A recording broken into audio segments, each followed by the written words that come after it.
A gravação fica disponível no site em poucos dias e vale a pena recorrer a ela novamente e recomendar. Nosso palestrante de hoje é nosso queridíssimo professor Marcelo Rito, é coordenador do curso de graduação em pedagogia da nossa faculdade, e dou a ele a palavra. Marcelo Rito, seja bem-vindo, a palavra é sua. Boa noite a todos e todas.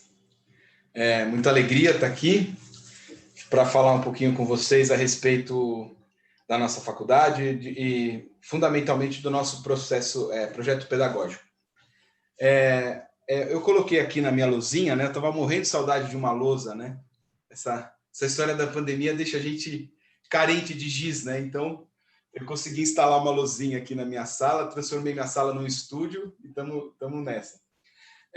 Eu intitulei o webinar A Pedagogia Waldorf no Contexto da Modernidade Escolar, né, por um motivo que o site da revista Nova Escola, não sei se vocês conhecem, a repórter Camila veio até mim pedindo uma entrevista, né? E aí, na entrevista, ela fez, né, para start, né, para a gente começar a conversa, o que difere a pedagogia Waldorf da tradicional. Como foi uma entrevista no WhatsApp, né, ela colocou o tradicional entre aspas. Eu fiz lá a entrevista, contei para ela, né, o fundamento da nossa faculdade, né, como a nossa faculdade nos permite nos posicionar diante, né, do que das práticas da pedagogia Waldorf, do que inspira a pedagogia Waldorf, assim por diante. E no meio da conversa, né, entreguei a conversa e isso passou pela nossa gestora de comunicação, né? E a nossa gestora de comunicação, a Madara, ela falou: Marcelo, mas essa resposta vira um webinar, né? Então, assim, eu me senti muito honrado com essa sugestão da Madara e eu estou aqui para conversar um pouquinho com vocês sobre um assunto que me é muito caro, né?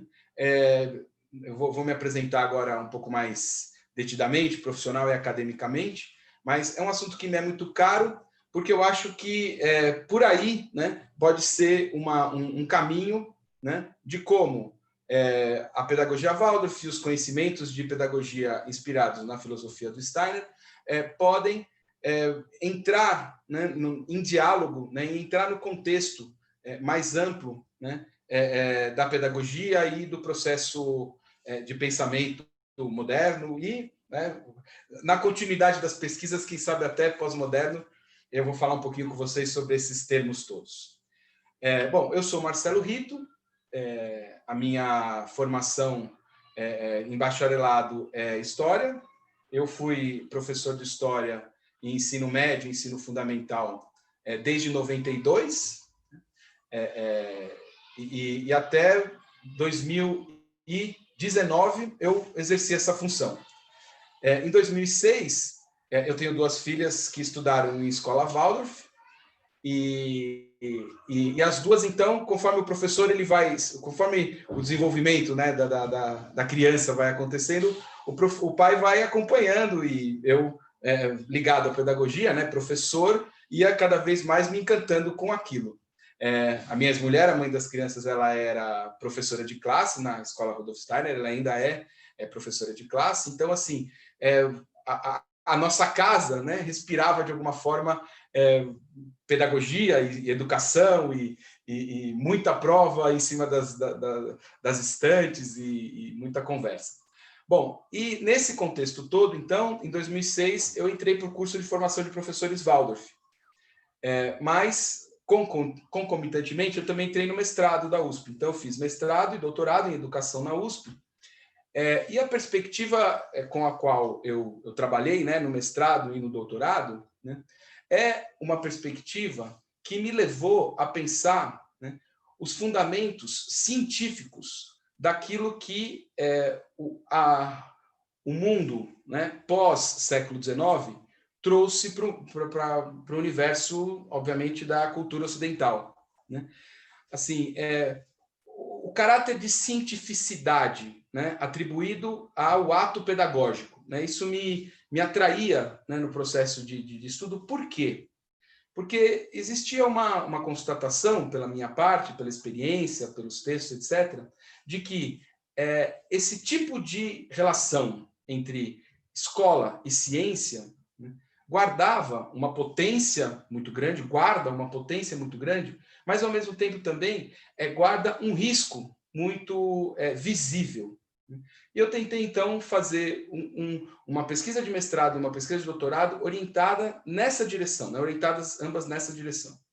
E o meu curso de formação de professor, que eu iniciei em 2006, né, eu concluí ele em 2008, né? Não cheguei até o final, mas eu concluí em 2008 o procedimento básico, e aí foi absolutamente perceptível, né? O que eu já percebia, né, em casa, né, com a sujeira dos uniformes das crianças, né, com o colorido dos cadernos, né, com aquela qualidade diferente de chegada, né, de uma criança da escola, aquilo, né, somado a uma perspectiva teórica, um pensamento de, bom, em que, né, o pensamento do Steiner difere, né, daquilo que se consagrou chamar como pedagogia moderna.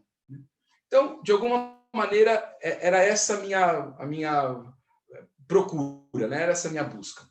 Eu fui professor do ensino médio da Escola Waldorf Rudolf Steiner entre 2011 e 2019. Né? E nesse período eu fui tutor, fui coordenador do ensino médio também, etc. E nesse período foi possível, então, me aproximar, né? Aconteceu de eu me aproximar da faculdade Rudolf Steiner. Desde 2013 existe um grupo de professores, né, da faculdade e também pessoas que vinham de outros âmbitos, que começavam a pensar o que seria, né, o projeto pedagógico de uma faculdade de pedagogia, né, que teria um currículo aprovado pelo Ministério da Educação, que certificaria os alunos, né, como pessoas capazes, né, de prestar concurso, de atuar em quaisquer escolas, mas uma faculdade que seria inspirada, né, e exercida, né, inspirada na pedagogia do Rudolf Steiner e, ao mesmo tempo, em que as disciplinas, etc., seriam exercidas a partir de pessoas que conheciam, né, o momento filosófico do Rudolf Steiner e até a sua fase antroposófica. Então, esse ambiente, essa tentativa, foi cada vez mais crescendo em mim uma aproximação, né, que, vamos dizer, eu, né, sempre me posicionava nessa direção, e o projeto ele acabou tomando, né, essa direção. Quer dizer, como que o pensamento de Rudolf Steiner dialoga, mas, ao mesmo tempo, como que ele está imerso, né, no ambiente cultural em que se produziu aquilo, né, que se consagrou chamar de pedagogia moderna. Bom, a história da educação consagrou chamar de pedagogia moderna, né, um movimento pedagógico que surgiu na Europa a partir de meados do século XIX, né, e o princípio fundamental, né, assim, a existência, né, o nascimento da pedagogia moderna, ele já é uma tentativa de os estados, né, em formação, né, no caso, a Alemanha, né, no seu processo de unificação, né, a França, no seu processo de organização de um estado cada vez mais imerso, né, na questão da nacionalidade, Inglaterra, assim por diante, os países europeus, eles passam, então, a exercer o seu projeto nacional a partir da produção de uma educação popular e cada vez mais dirigida ao público. Né? É possível dizer que a educação pública na Europa começa com o período napoleônico, né? O período napoleônico ele vai de 1799 até 1815, né? Mas, de fato, o que a história da educação chama de pedagogia moderna é uma pedagogia estatal, né? Regulada e até promovida pelo Estado, com uma intenção de especializar os filhos, né, dos operários, os filhos dos trabalhadores, né, daquela população que saía do campo e ia para a cidade, principalmente, para que eles pudessem entrar no mundo do trabalho industrial. Então, fundamentalmente, esse é o contexto, né, mais, vamos dizer assim, mais geral, né, da produção daquilo que se chamou de pedagogia moderna. E, especificamente, nesse processo, os discursos que organizavam, que tentavam organizar as populações sob um ponto de vista científico, então, os estudos da demografia, os estudos da geografia, né, os estudos da antropologia, história, geografia, etc. Esses estudos, eles estavam cada vez mais presentes, sob forma de especialistas, organizando as políticas públicas, inclusive as políticas públicas na área da educação. Então, você vê que é correto dizer, né, sob o ponto de vista da história da educação, é correto dizer que o processo de modernidade escolar é também o processo de uma pedagogia que se torna científica. O meu recorte para conversar com vocês sobre o que há de pedagogia moderna, né, como que se poderia inserir, né, a perspectiva de Rudolf Steiner na pedagogia moderna, né, o meu recorte seria a chegada dessa pedagogia moderna assumidamente no Brasil. Né? Ela tem uma data aproximada para surgir. É a década de 20 do século XX, a partir da Primeira Guerra Mundial. Né? Ao fim da Primeira Guerra Mundial, a transformação, né, na organização social, política, econômica do Brasil foi absoluta. Né? E o que acontece? E o Estado, né, da década de 20, mas principalmente o Estado varguista, né, que se inicia em 1930, começa então a fazer algo parecido com o que eu acabei de falar que acontecia na Europa. Ou seja, esse Estado passa então a se responsabilizar pela educação pública. Né? É evidente, tanto aqui quanto lá, né, que o processo de massificação da escola, né, o processo de, no caso brasileiro, já da década de 90 para cá, você tem quase, né, a plena escolaridade, né, a plenitude dos acessos escolares, né? Pelo menos em números, mas enfim, depois a gente pode conversar disso na hora que, se vocês tiverem essa questão no chat. Mas o que acontece? Esse processo também acontece no Brasil, né, a partir da década de 30. E há um marco, né, de instalação da modernidade escolar brasileira que eu queria comentar com vocês, que é um famosíssimo documento chamado Manifesto dos Pioneiros da Educação Nova. Né? E o que o Manifesto dos Pioneiros da Educação Nova evoca? Né? Então, é aquela burguesia florescente das cidades, né, principalmente São Paulo e Rio de Janeiro, né, aquela camada média das cidades, principalmente São Paulo e Rio de Janeiro, né, que imaginam a possibilidade do Estado se modernizar, né, do Estado se atualizar a partir da atualização escolar. E é aí, né, no Manifesto dos Pioneiros da Educação Nova, que então surge o que se pode chamar, né, o que o senso comum da história da educação brasileira chama de a chegada da modernidade escolar brasileira. Bom, e se a gente abrir, e agora eu vou propor, vou fazer um merchan aí para vocês, eu escrevi um artigo para a primeira revista Jataí, né, para o número 1 da Jataí. A Jataí, para quem não sabe, é o nosso periódico acadêmico, né? A Faculdade Rudolf Steiner, ela publica, a Jataí ela já está no segundo número, né, que vai ser lançado agora na versão online mais ao final do ano, né, mais perto de dezembro, mas o número 1, né, eu fiz um artigo, eu vou precisar ler porque a gente tem que falar direitinho. O nome do meu artigo é Rudolf Steiner e a Escola Moderna. : Escola Nova, Determinismo e Liberdade em Tempos de Caos. Nesse artigo, eu tento mostrar como, então, o Manifesto da Escola Nova, né, como no Manifesto da Escola Nova aparece essa, vamos dizer assim, o desdobramento, né, o desdobramento da noção de modernidade escolar. Né? E o que o manifesto propõe? Né? Eu gostaria de marcar 3 elementos centrais. Né?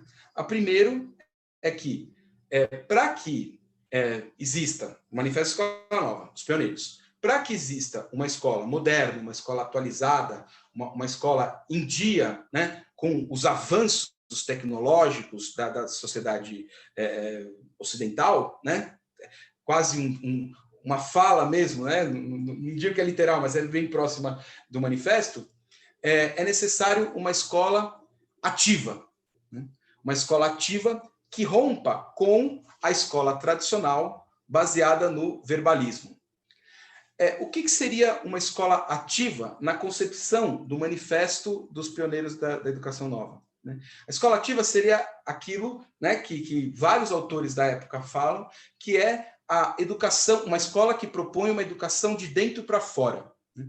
Algo como, né, produzir um entorno, né, um ambiente intencionalmente conduzido, intencionalmente preparado para que o processo de desenvolvimento interno dos estudantes, né, transformassem as suas capacidades em habilidades, né, as suas possibilidades, as suas faculdades em expressão, né?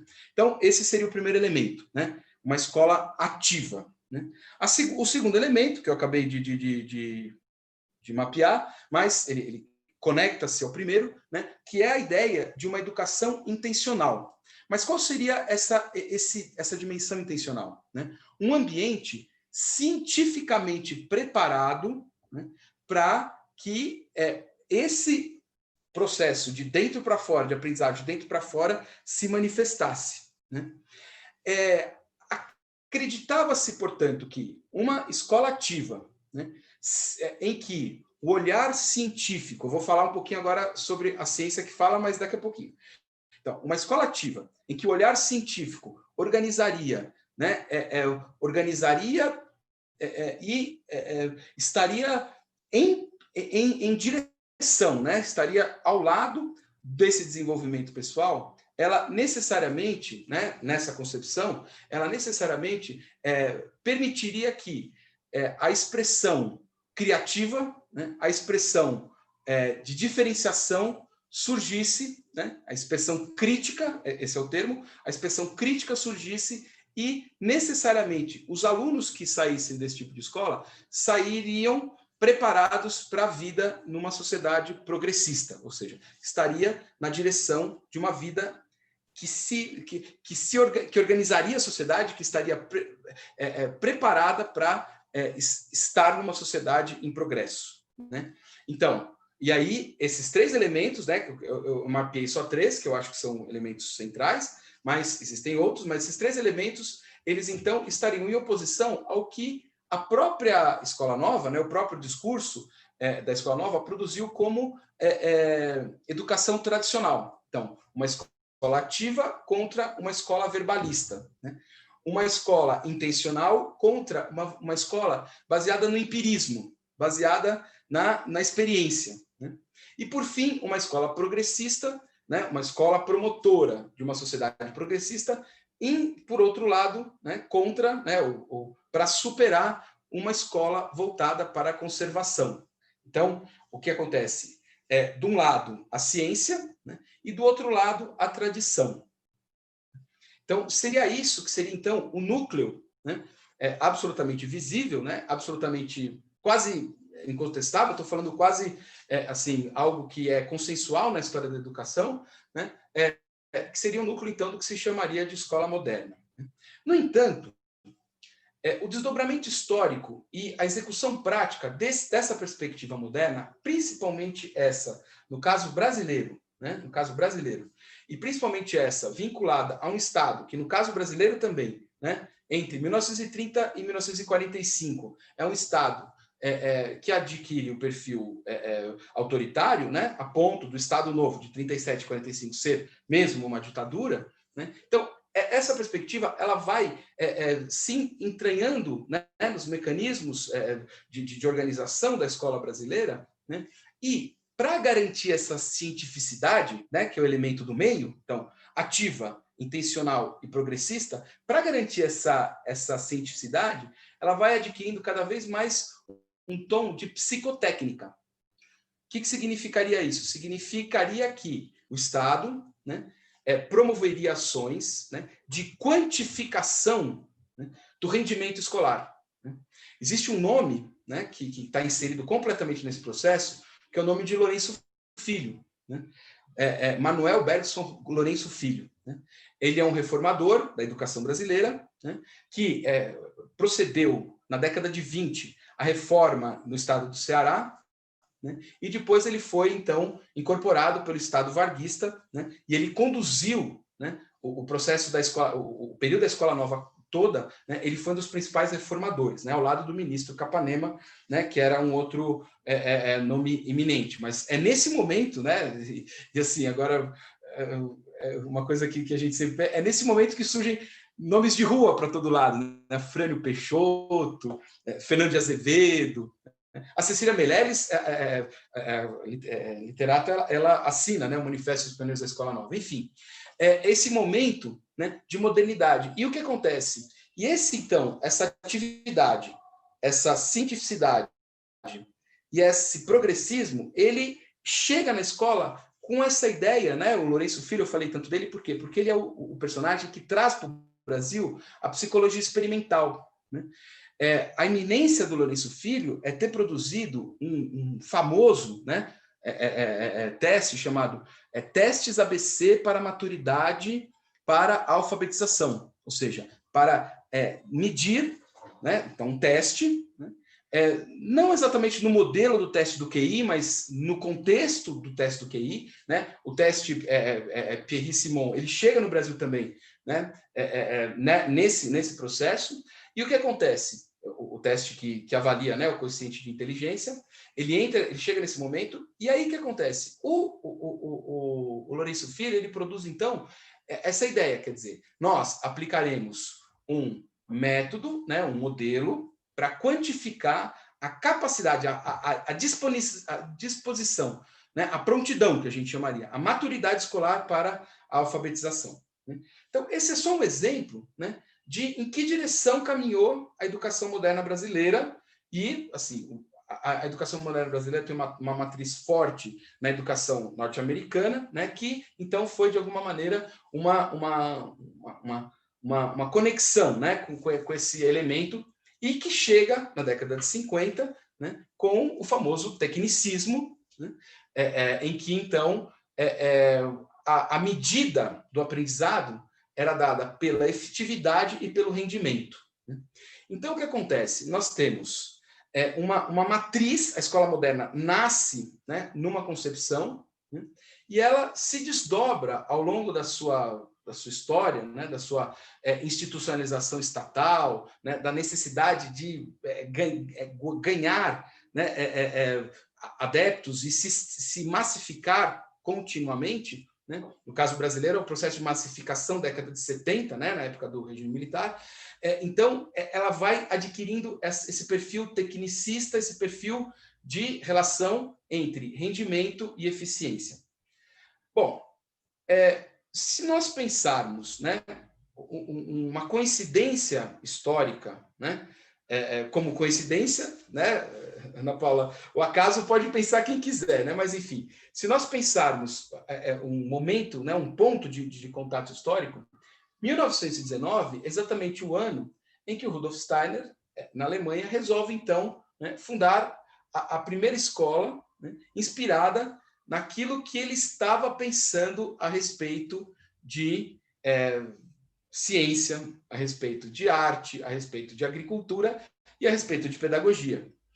Ou seja, o contexto de chegada da escola moderna no Brasil, né, é um contexto muito similar ao contexto de criação, né, da primeira escola Waldorf do mundo. Né?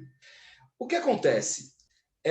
A perspectiva Waldorf, né, quando o Steiner produz, já vamos dizer assim, depois dele ter passado por um processo, né, de construção de conhecimento que começa, né, na década de 1890, né, quando ele publica, né, a obra científica de Goethe. Né?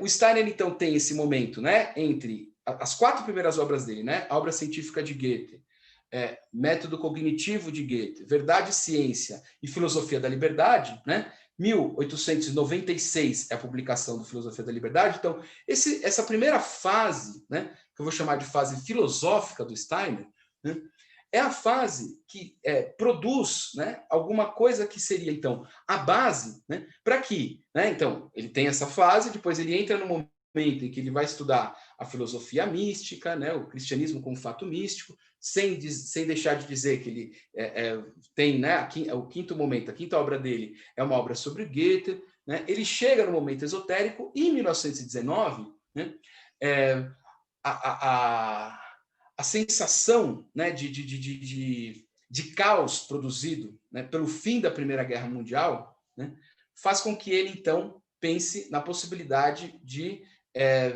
desdobrar, né, aquilo que foi, ao longo da vida dele toda, né, uma teoria do conhecimento inspirada na cosmovisão goetheana, né, a ideia dele, então, é produzir uma escola a partir disso, né, da concepção de humano, né, que ele produziu ao longo de todo esse processo filosófico, místico, teórico, esotérico, né, a concepção de humano e essa teoria de conhecimento apoiada na cosmovisão goetheana. A escola, né, a concepção de escola de Rudolf Steiner é de uma escola ativa, né, é de uma escola que considera que o desenvolvimento da criança acontece de dentro para fora, né? A escola pensada pelo Rudolf Steiner é também uma escola que pensa uma intencionalidade na organização do ambiente em que esse desenvolvimento acontecerá, né? E é uma escola que é inegável, né?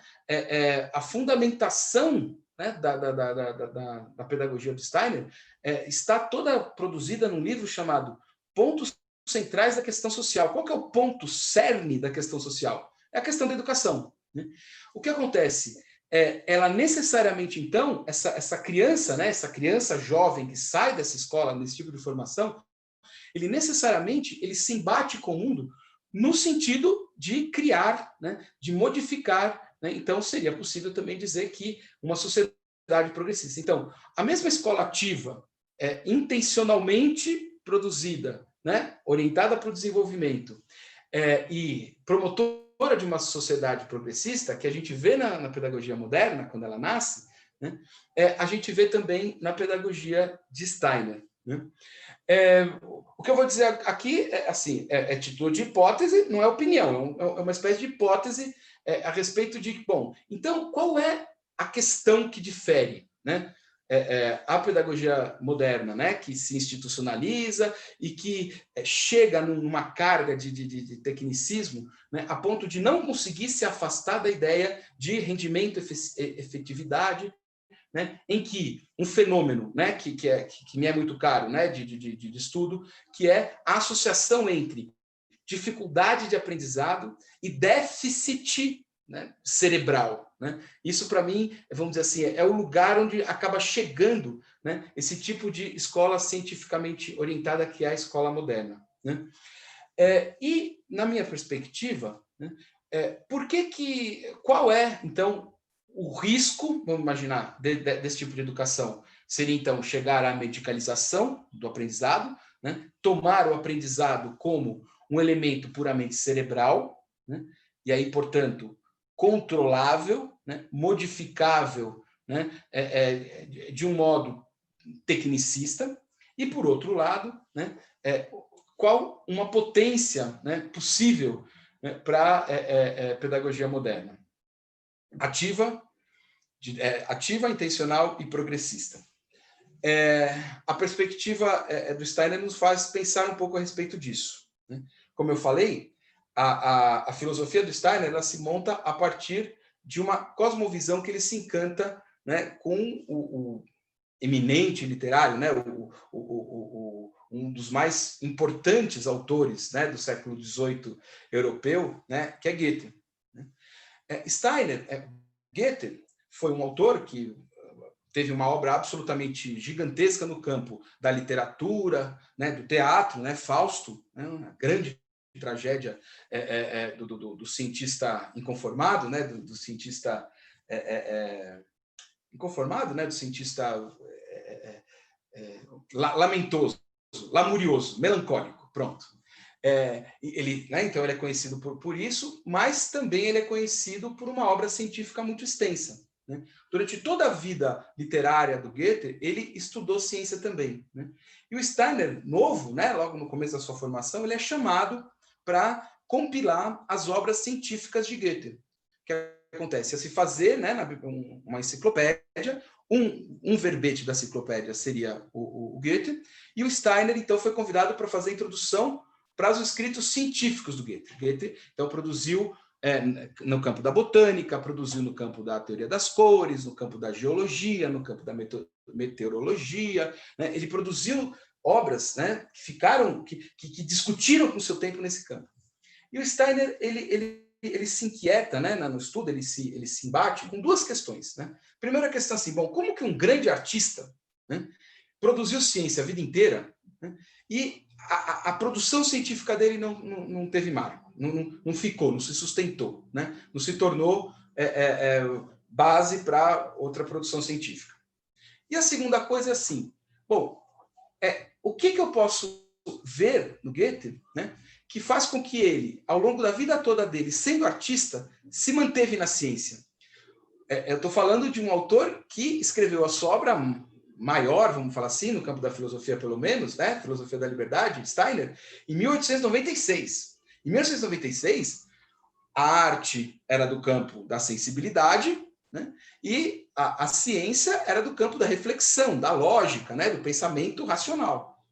Como que alguém, né, que pensa em Mefistófeles, né, na conversa de Mefistófeles com o Altíssimo, né, ou seja, que fala sobre coisas absolutamente etéricas, né, pode então etéreas, pode então assim pensar também nesse a busca, né, do osso intermaxilar, né, como que funciona o desabrochar da semente, o nascimento da planta a partir da semente, assim por diante. Ou seja, como que isso pode ser? Dois campos tão díspares, né, na visão que o Steiner tinha, como que isso podia se integrar na mesma pessoa? Né? E aí o Steiner encontra, né, no Goethe uma frase, né, que eu vou falar, a gente podia até usar a lousa, mas eu vou falar e isso a gente vai conseguir.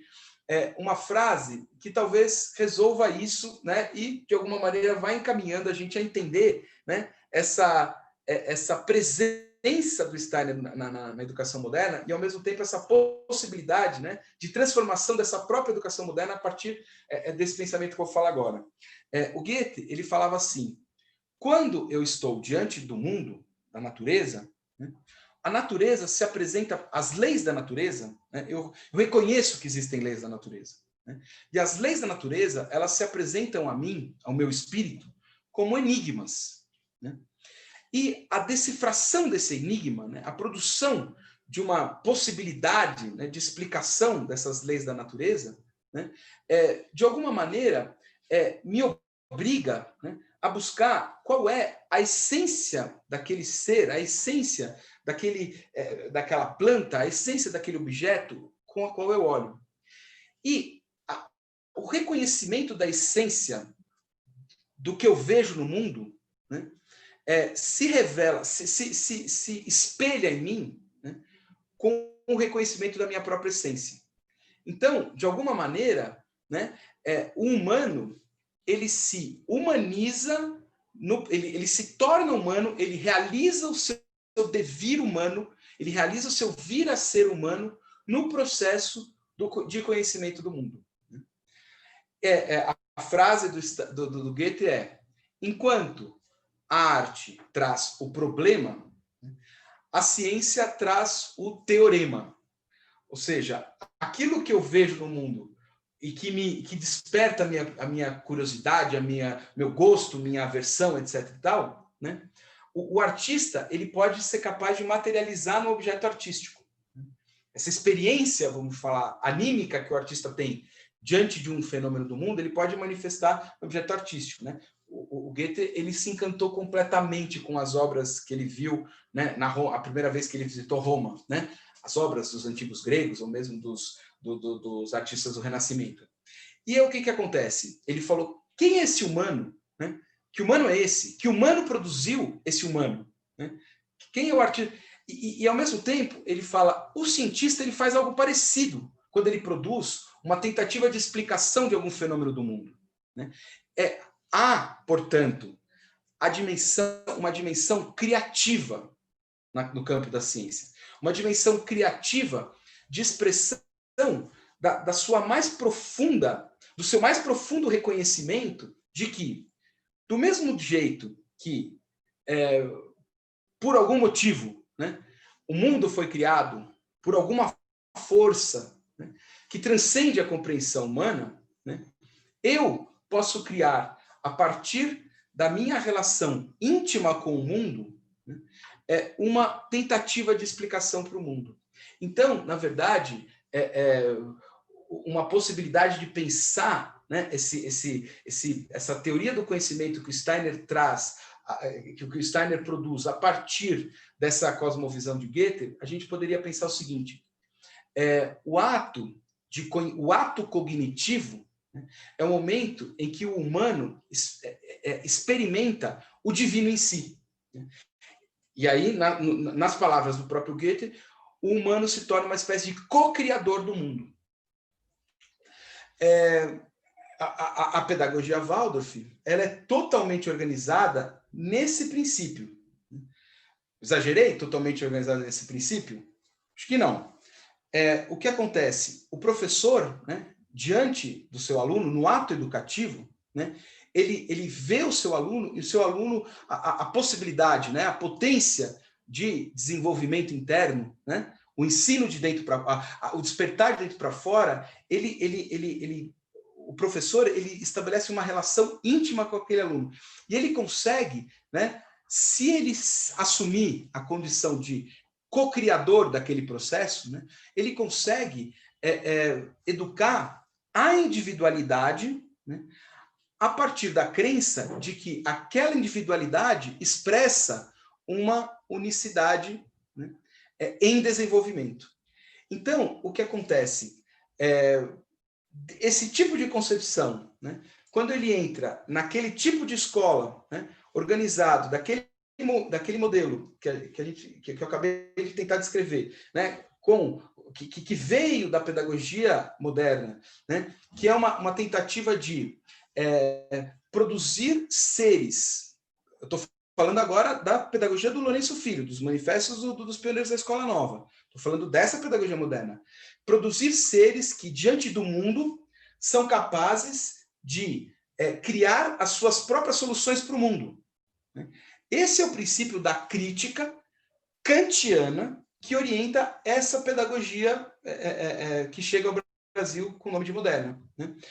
E qual é a perspectiva do Steiner? Ele, lá no início do século, lá no final do século XIX, né, e no início do século XX, ele fala, olha, essa perspectiva, né, ela tende, né, a retirar cada vez mais o humano, né, a intervenção, a relação íntima do humano com o processo de explicar, de mundo que ele quer explicar, né, cada vez mais esvaziar. Por quê? Porque ela se encanta, ela se dedica, né, ela se centraliza na objetividade.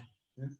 É necessário fundir o sujeito com o objeto e perceber que o sujeito, no ato de conhecimento, ele produz algo, né, que transforma constantemente a possibilidade de compreensão de si e do mundo. E aí, então, né, quando finalmente, né, o Steiner passa a se dedicar, né, no Filosofia da Liberdade, né, quando o Steiner passa a se dedicar a pensar, bom, o que seria, né, como seria um humano, né, que pudesse, de fato, se considerar livre? Ou seja, o que seria um humano que, de fato,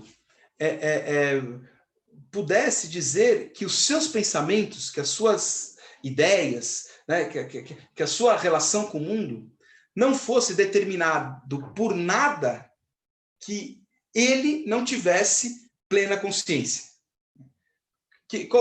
Como seria isso? Né? O que eu poderia fazer, né, para que isso acontecesse? Eu tentaria, né, constituir um processo educativo em que o aluno, ao longo do seu desenvolvimento, né, experimentasse, né, a sua capacidade de olhar de modo artístico para o mundo. Por quê? Porque ele é visto de modo artístico pelo seu professor.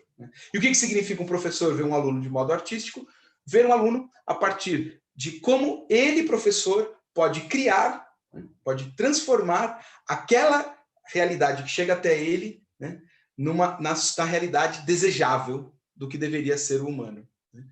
E um aluno, diante de um professor que faz esse movimento, ele tem condições, então, de produzir uma individualidade, né? E, consequentemente, né, dispensa, né, a necessidade, ou até o ato, ou até, de alguma maneira, se afasta daquilo que se tornou, né, a tentativa de produzir uma escola ativa, intencional e progressista, né, que acabou caindo no tecnicismo, na padronização, né? Então, seria nessa virada, né, nessa ideia de que, bom, como que, né, de uma escola ativa, uma escola ativa, intencional e progressista, como que uma escola ativa, intencional e progressista, ela pode, então, produzir, né, a que ela se dedica, né? Ou padronizando comportamentos, ou aceitando a dimensão de arte, educação, né? De arte na educação, de educação como arte. Eu acho que, fundamentalmente, era essa a ideia, né? É estranho ficar olhando para os nomezinhos aqui, não sei se tem já perguntas, mas eu gostaria que vocês pudessem fazer algumas perguntas. Já vi que tem umas pessoas famosas aqui, Maria do Carmo. Tenho visitas aqui. Você encontrou algum chat? Você tá muda. Estou muda. Quem quiser ligar a câmera agora, a gente tem ainda 15 minutinhos.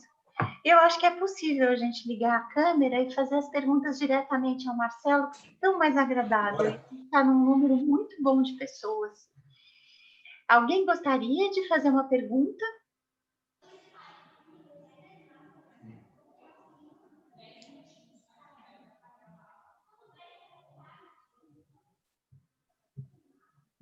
Se vocês não perguntarem nada, eu vou fazer... Paulinha, você está com cara de quem quer perguntar, Paulinha.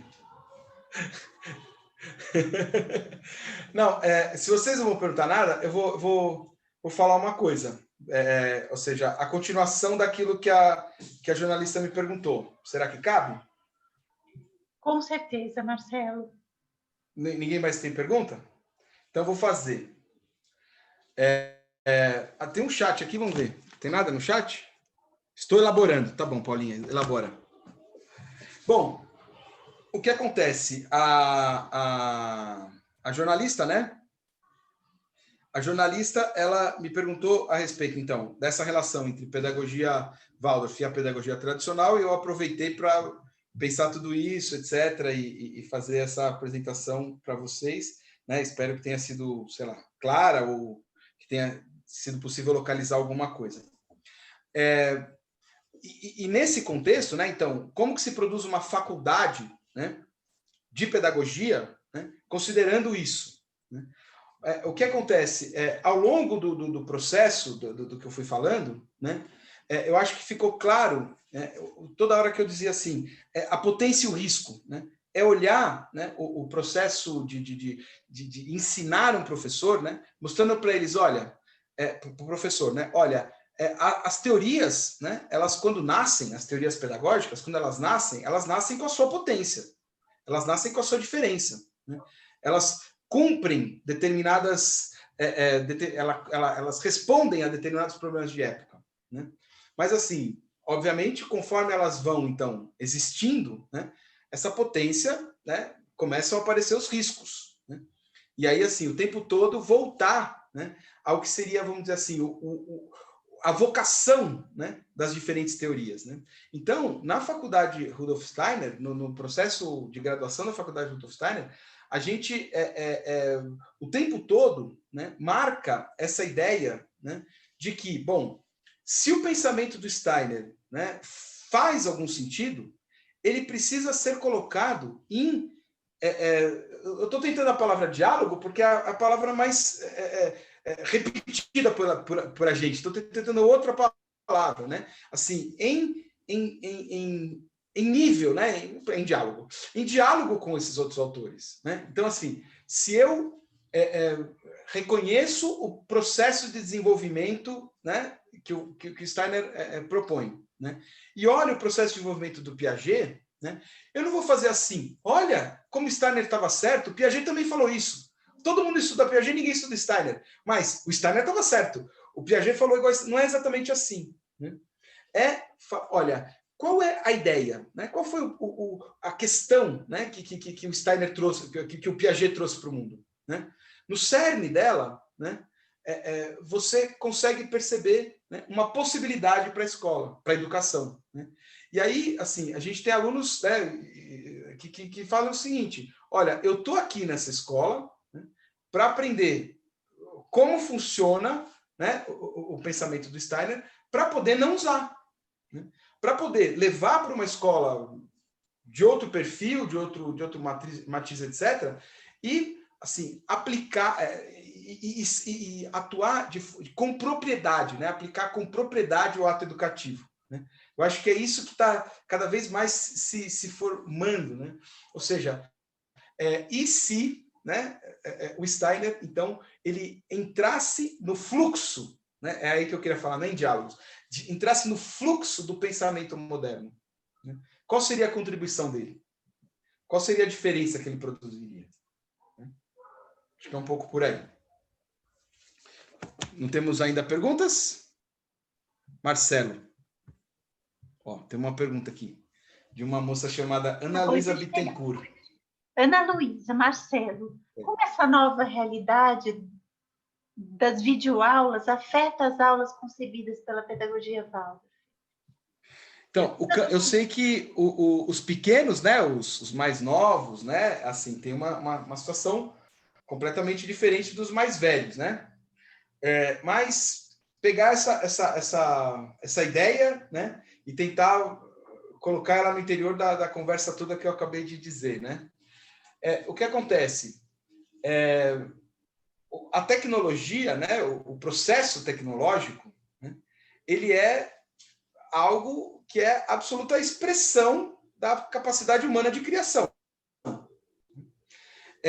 No Pontos Centrais da Questão Social, o Steiner fala uma coisa bem interessante. Ele fala: a sociedade maquínica, né, ela é uma realidade. Né? Ela é um caminho onde chegou o ser humano. Mas o que acontece? O problema da sociedade maquínica não é o uso da máquina. Né? É a concepção de que o humano funciona como máquina. Então, assim, a resposta que eu daria para a Ana Luísa seria o seguinte: usar a videoaula, né, do mesmo jeito que você, quando está numa realidade, né, em que você não tem um giz colorido, você faz um desenho de lousa. Né? Do mesmo jeito, onde você está numa realidade em que a lã fala uma especialidade de lã, né? A lã não existe, assim, você só tem nylon, né? Não é quem não tem cão caçar com gato, é se colocar numa perspectiva criativa diante daquilo que o mundo oferta para você. Então, assim, qual que é a essência, né, disso aqui que nós estamos fazendo entre nós? Né? Qual é a essência disso aqui? Nós conseguimos buscar e depurar essa essência? Muito provavelmente, assim, eu já fiz webinários lá, webinários não, né? Mas eu já fiz conversas na faculdade que foram 3, 4 pessoas numa dessa, né? Imagina, no Alto da Boa Vista, 7 horas da noite, numa terça-feira. Certamente nós temos muito mais gente aqui e teremos muito mais gente. Então, assim, esse elemento, né, é um elemento que, vamos dizer, potencializa, né, esse ato. Mas é óbvio, né, que a qualidade do encontro é completamente diferente. Né? Então, nesse sentido, quer dizer, resposta. Né? Usando de modo consciente, percebendo que é um meio, né, e tentando, então, realizar um processo que está o mais próximo possível, né, daquilo que é o que nós viemos fazer aqui. Né? Eu tentar falar para vocês, né, que o Steiner é um autor moderno, né, e tentar mostrar que ele é um autor moderno que tem a sua diferença. Né? E importante, essa pergunta ela se desdobra em outras coisas. Importante, né? Tudo que a gente lê do Steiner, né? Acho que a Paula, a Maria do Carmo e a Ana Paula vão concordar comigo. Tudo que a gente lê do Steiner, a gente percebe que, assim, ele não é um autor da dialética. Ele não é um autor que, em cima do argumento com o qual ele está discordando, né, ele é um autor que derruba e não deixa pedra sobre pedra, né? Então, assim, de alguma maneira, um olhar steineriano, né, por esse ato aqui, para o ato educativo, né, ele deveria ser um olhar em que esse ato educativo, né, ele funcionaria, né, ou seja, extrair-se-ia aquilo que se pode. Mas se a gente puder voltar para a sala de aula, eu vou preferir 1000 vezes. Bom, eu não sei quem... Assim, essa conversa também ela né, para convidar aquelas pessoas que se interessarem em participar do processo seletivo da graduação, né, venham. Né? Nós esticamos ainda mais 2 dias, então até dia 19, né, o processo seletivo vai estar aberto, tá bom? Então a gente vai... isso aqui também serve para isso, né, para que vocês nos conheçam pessoalmente. E aí tem os contatos todos, tem um chat. Pode falar, Maria do Carmo, por favor. Tem uma pergunta aqui. Seria possível a pedagogia Waldorf chegar nas escolas estaduais e municipais? Thaís, né? Thaís, anota aí. Instituto Ruth Salles. Dá uma olhadinha na internet, né? Assim, a Ana Luísa fez uma pergunta que, na minha cabeça, é uma pergunta que responde a sua também. Assim, deveria ser possível. Né? Deveria ser possível, não. É possível. Porque se a gente está conversando sobre uma concepção de educação, né, sobre um jeito de relacionar o professor com o aluno, né, tem que ser possível. Né? E a iniciativa do Instituto Ruth Salles é uma iniciativa muito interessante. Né? A nossa faculdade, a Faculdade Rudolf Steiner, ela é um exemplo disso. O que nós fizemos? Nós pegamos o programa do MEC, né? O que seria uma faculdade, uma formação de um professor, e colocamos o programa da formação de professores, que hoje é a nossa pós-graduação. Né? E percebemos, bom, onde isso é formação de professor Waldorf, que já tem uma formação pedagógica, e onde isso é formação de um pedagogo inspirado pela filosofia do Steiner. Né? E aí produzimos uma faculdade que, assim, se nós, né, nós vamos formar nossa primeira turma no final do ano que vem, né? Isso até nos arrepia, né? Já está no calendário a nossa primeira formatura, né? Então, assim, se o nosso aluno, né, for dar aula em qualquer lugar, né, ele foi formado nessa concepção, nós acreditamos, né, que ele será capaz de tratar o seu aluno não de um modo tecnicista, né? Não medir a relação dele, né, como eficiência, rendimento. Né? É óbvio que, assim, também os milênios, né, quase, né, os séculos de massificação escolar, de degradação da figura do professor, né, de uma cultura... como é que fala? Uma cultura bancária, né, da educação bancária, como fala o Paulo Freire, é óbvio, né, que isso é uma cultura que tem que ser enfrentada, né? Mas em algum momento tem que começar. Né? E, obviamente, que Escola da Ponte, todas as perspectivas libertárias, todas as perspectivas não convencionais, etc. Quer dizer, o exemplo do Amorim Lima, por exemplo, né? A escola sem paredes, etc. Quer dizer, são infinitas as possibilidades. Né? Então, assim, que conversam plenamente com esse tipo de perspectiva. Né? Não sei se eu te respondi, Thaís. Boa noite, Sofia. Como disseminar essa ideia de ser humano livre na sociedade atual, uma vez que essa visa cada vez mais o padrão, a efetividade, o rendimento excessivos? Como resgatar a nossa humanidade? Começando, né, Sofia, por algum lugar, né? Assim, eu acho que você falou questões gigantescas. E uma coisa que é dos nossos tempos, Sofia, vê se você concorda comigo. Hoje, no grupo de estudos, eu usei um exemplo que o Steiner fala, que eu acho muito interessante. Assim, como que você ensina para né? Como que você tenta tratar um jovem, Steiner, né? Como você tenta tratar um jovem, né? Mostrar para o jovem a questão da tecnologia. Você coloca ele dentro de um trem, né? Manda ele fechar o olho e começar a ouvir o barulho que aquele trem faz, né? E imaginar, bom, esse barulho é de que mola, né? Como que roda, como que essa roda encosta no trilho, etc e tal, para ele perceber que, assim, quando ele entra no mundo, né? Quando ele se depara com algo que é tão maior que ele, é tão imutável, tão distante dele, tão maior que ele, né? Ele perceba que, assim, ele consegue, né, naquele interior, buscar caminhos de percepção daquilo. Então, assim, ele não está em cima de um chão que anda, né? Ele está em cima de algo que tem mecanismo que humanos produziram, né? Então, se foram humanos que produziram a efetividade, eu vou ler de novo o seu chat. Se foram humanos que produziram a efetividade, o padrão, o rendimento excessivos, etc., são humanos que vão modificar, né? Ou seja, a questão do progressismo, e é muito interessante, por isso que eu acho que é o cerne da questão da relação entre essa perspectiva e a perspectiva moderna. Assim, eu considero o Steiner um autor assim, profundamente moderno, né? Porque essa dimensão que você acabou de falar é a dimensão da crítica também. Um olhar kantiano para o mundo é um olhar insatisfeito, é um olhar que propõe mudanças, é um olhar que vai em outra direção, né? Então, assim, outra propaganda. Vai sair a Jataí número 2, né? E eu tentei fazer uma conversa entre a cosmovisão goetheana e a cosmovisão kantiana para pensar a pandemia, né? Eu acho que eu gostei do que aconteceu lá. Depois vocês dão uma lida. Vai sair já em dezembro. Vamos ver. Muito obrigada. Ah, que legal. Obrigado, Sofia. Thaís, desculpa, Thaís. Tainá, professor, tem recomendações de livros sobre ver o mundo de modo artístico e a consciência plena? Sabe o que você pode fazer? Entre em contato com a faculdade e vem para os nossos grupos de estudos. Tem um aberto, que hoje a gente teve uma discussão absurda sobre a primeira obra do Steiner, né?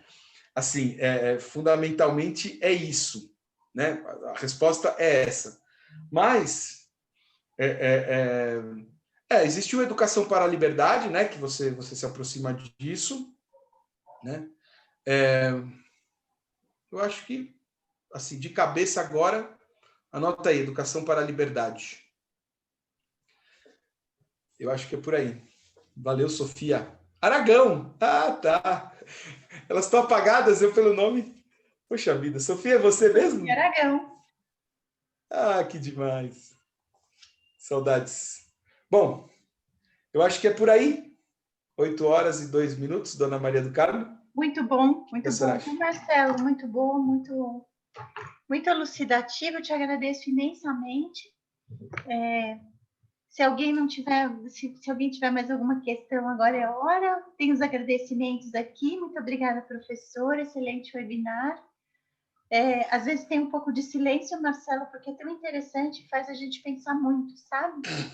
E aí a gente tem vontade de ficar quietinho.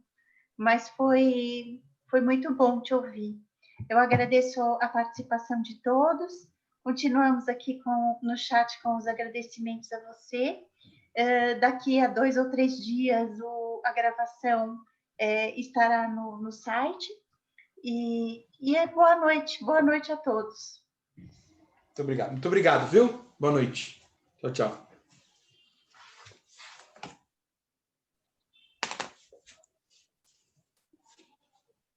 Ali, sua filhota te dando tchau. Eu tô ligando para elas. Tão bonitinho. Tão bonitinha. Sabe que a Ana Luísa se matriculou na faculdade? Ah, tá. Depois a gente tem que conversar sobre isso, então, né? Que legal. Ela se matriculou. A Ana Luísa é a Ana Luísa que estava no chat? É a maior, A maior que é menor, mas é a mais velha. Mas ela que fez a pergunta do chat? Advogada. O quê? Ah, não era. É ela que fez a primeira pergunta. Ela que fez a primeira pergunta. Que legal. É que ela não usa meu sobrenome. É só a Mariana que usa meu sobrenome. Ela não. Cadê ela? Foi embora? Foi embora já. Eu vou parar aqui.